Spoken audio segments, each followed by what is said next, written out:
Ask you, at what point did you know your husband needed to go to the hospital? Was it sudden? Was it something that you saw slowly and then it took a harsh turn? Tell me what happened there.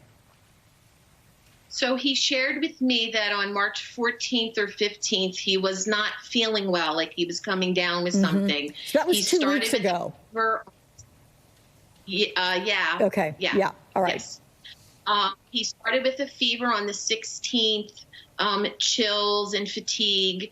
The 17th, I took him to urgent care. They tested him for regular flu, which was negative. They did not have any coronavirus tests available at the urgent care. There were no kits. So they examined him, his lungs, his vital signs, everything was stable. And they gave him your typical rest, fluids, take Tylenol, Motrin, and call your doctor if things worsen. Wednesday, his fever seemed to break, and then it came back. And then Thursday, he started with a little cough and shortness of breath. At that point in time, we received an email from our family physician, the hospital that he's in, Cooper Health System, that they were opening a drive-through COVID testing site near our home. So Friday morning, the 20th, we called and we set up an appointment for him to be tested at 2 o'clock that afternoon. His shortness of breath and fatigue and everything else, continued. And I took him and I asked the nurse when she did the nasal swab, what should we do if this worsens? And she told us to contact our doctor and potentially he would need to go to the emergency room if it became severe. By 9 o'clock that evening, he was not in good shape. I called our doctor who spoke to both of us. They instructed us to go to the ER, which I did. I took him there. He had to walk in alone. They would not let me go in with him.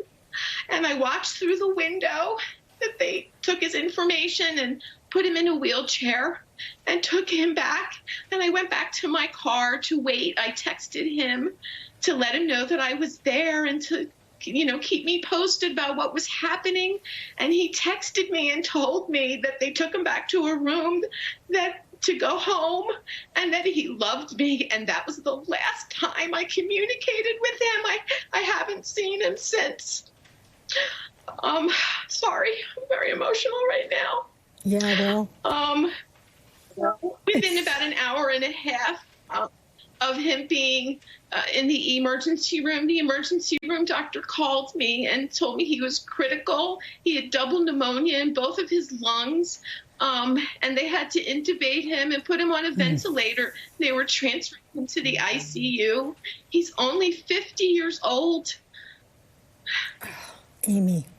He's a healthy guy, and this should not have happened. And if I had better information previously and not just thought, oh, this is only going to attack the elderly in such a severe way or people who have underlying medical conditions, I would have taken him to the ER on Thursday.